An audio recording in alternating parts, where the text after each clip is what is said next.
Remo, oggi ci hai portato a Comago e siamo proprio all'interno del parco di Villa Serra. Siamo venuti a trovare Mauro della locanda Il Cigno Nero. Perché?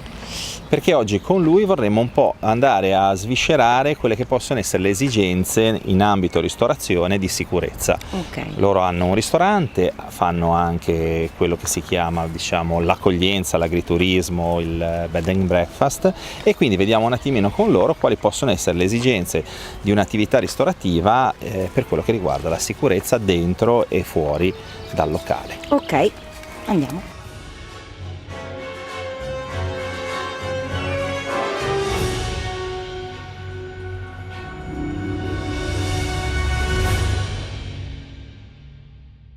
Abbiamo raggiunto Mauro Marenco, il gestore della locanda Il Cigno Nero. Buongiorno. Buongiorno a tutti. Parlaci un po', raccontaci un po' di questo posto che è bellissimo e so che si mangia anche molto bene.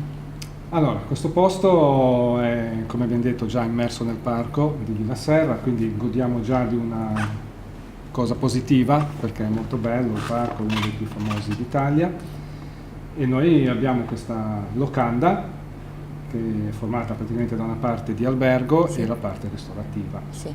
Cosa si mangia in particolare alla locanda? Allora, alla locanda si mangia in particolare, diciamo, una cucina prevalentemente genovese, noi diciamo sempre un pochettino rivisitata. Ok. Cioè non facciamo mai cose troppo strane. Un esempio di 2 o 3 piatti? Un esempio, un piatto che va per la maggiore sono le nostre lune di pesto. Praticamente sono dei ravioli fatti rotondi, quindi a forma di luna, ripieni di pesto, che è un po' una delizia, è un modo un po' nuovo, un po' diverso di mangiare il pesto. Per questo che diciamo sempre che facciamo una cucina tradizionale rivisitata. Molto bello. Perché cerchiamo di fare delle cosine, diciamo, che non si mangiano tutti i giorni a casa. Bere, ho già visto dietro le nostre abbiamo spalle. una cantina con poche etichette, ma cerchiamo sempre di avere la Il qualità, meglio. una buona qualità anche sui vini. Quindi abbiamo selezionato un po' di etichette come si deve, le abbiamo fatte provare, le abbiamo provate noi, le abbiamo provate con i clienti, sono piaciute, quindi ci teniamo poche etichette ma buone. Per quanto riguarda le camere, quante camere avete? Allora, abbiamo 9 camere, siamo in ristrutturazione per quanto riguarda le camere e quindi abbiamo da qualche mese intrapreso questa ristrutturazione, l'abbiamo interrotta attualmente perché siamo in un periodo di alta stagione, di alta occupazione, quindi non possiamo permetterci di avere camere bloccate per lavori, quindi adesso siamo al 50% e le stiamo ristrutturando in stile shabby chic, quindi che in questo contesto abbiamo deciso perché stava bene col contesto della villa, quindi, e abbiamo già i primi riscontri positivi da parte dei clienti. Quindi sono camere molto semplici, siamo in 3 stelle, quindi non abbiamo dotazioni da 5 stelle, non vorremmo nemmeno averle, quindi semplici, pulite, molto chiare, da un bel impatto entrante. Quindi se si vuole passare una bella giornata, c'è il parco da visitare, si può mangiare qui, per mangiare e bere bene, si può venire qui e poi anche volendo dormire. Esatto, volendo, sì, si può. Poi siamo anche comunque vicini a Genova perché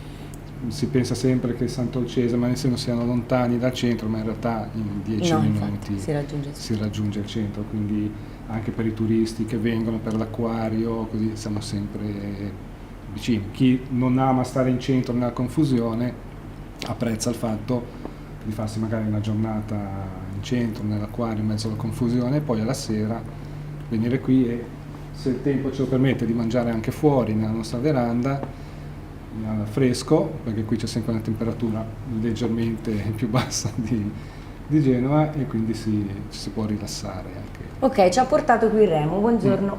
Remo. Buongiorno. Come vi siete conosciuti tu e Mauro?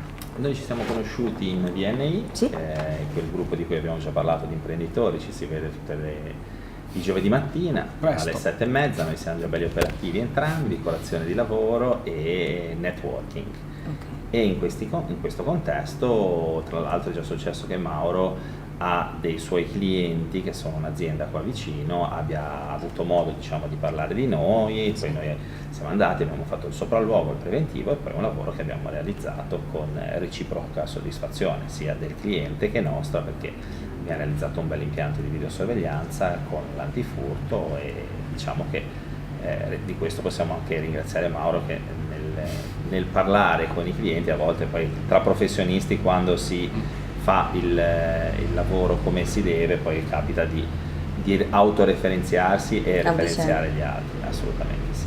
Non è a caso questo incontro di oggi. Mauro, nelle attività ricettive come la tua, quali potrebbero essere le esigenze di sicurezza? Allora, le esigenze di sicurezza dobbiamo considerare che noi siamo una realtà molto piccola, quindi abbiamo il problema, diciamo così, che non è sempre presidiata 24 ore al giorno, Ovviamente. come sono magari le grandi strutture dove hanno personale sempre presente. Quindi noi abbiamo delle ore notturne in cui non c'è effettivamente una persona al banco, diciamo alla reception, è su chiamata, diciamo, quindi rimane sguarnita. Quindi abbiamo bisogno di monitorare spesso i locali che rimangono non presidiati. E in più siamo anche dentro il parco, quindi abbiamo con diversi accessi, nonostante siamo una struttura piccola, abbiamo diverse possibilità da cui le persone possono di ricevere accedere. delle visite sgradite. Esatto. Remo, e qui entri in ballo tu. Dunque, allora, andando in ordine, per quello che riguarda la sorveglianza della reception piuttosto che della sala e anche degli spazi esterni, sia per sapere chi arriva, sia per vedere che magari eventuali ospiti siano sempre comunque in sicurezza, si può sicuramente prevedere un impianto di videosorveglianza, un monitor, la possibilità per il gestore, per i suoi collaboratori di vedere in tempo reale le immagini, quindi anche la possibilità, uno degli ospiti si presenta a reception per chiedere un'informazione piuttosto che ho subito un avviso che mi informa che c'è qualcuno. Stessa cosa vale per le aree esterne, abbiamo visto prima che è proprio confinante con la villa, quindi ci sono cespugli che possono essere attraversati facilmente sia per uscire che per entrare rispetto alla villa, e qua sia la videosorveglianza sicuramente aiuta, come potrebbero aiutare anche dei sistemi di sicurezza intesi come impianto antifurto.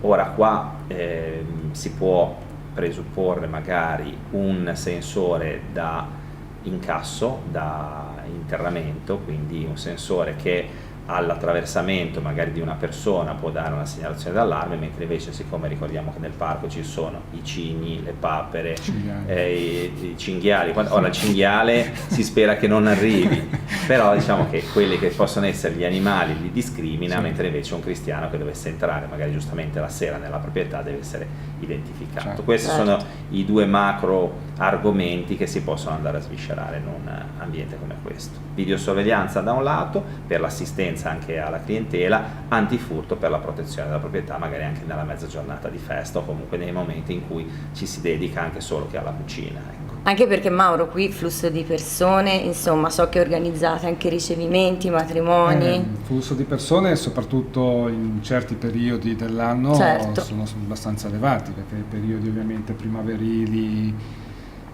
fino, diciamo, all'inizio dell'estate, metà estate, il periodo di matrimoni, comunioni, ricevimenti in genere. Avete la possibilità di parcheggiare, di far parcheggiare i clienti? Abbiamo quindi, un parcheggio nostro che è, diciamo, chiuso da un cancello, però comunque anche lì potremmo avere problemi di qualcuno che posteggia non clienti nostri, e quindi potrebbe anche essere utile un sistema di sorveglianza per il parcheggio. Sì, anche quello può essere sicuramente una soluzione che serve da un lato anche a proteggere il titolare da eventuali poi situazioni di mi sono trovato un colpo nella macchina, e a quel punto giusto fare intervenire l'assicurazione, ma anche verificare che sia effettivamente successo all'interno della struttura, e quindi dai un servizio di sicurezza ai clienti e una tutela per i titolari per quello che riguarda la loro responsabilità, perché noi sappiamo che all'interno della struttura, quando uno va in un albergo, deve essere tutelato, e quindi noi tuteliamo sia il cliente che l'albergatore, ecco. Questo può essere. Io ringrazio Mauro. Grazie a voi. Ringrazio Remo. E anche stavolta Remo missione compiuta, per sentirci Finalmente al sicuro.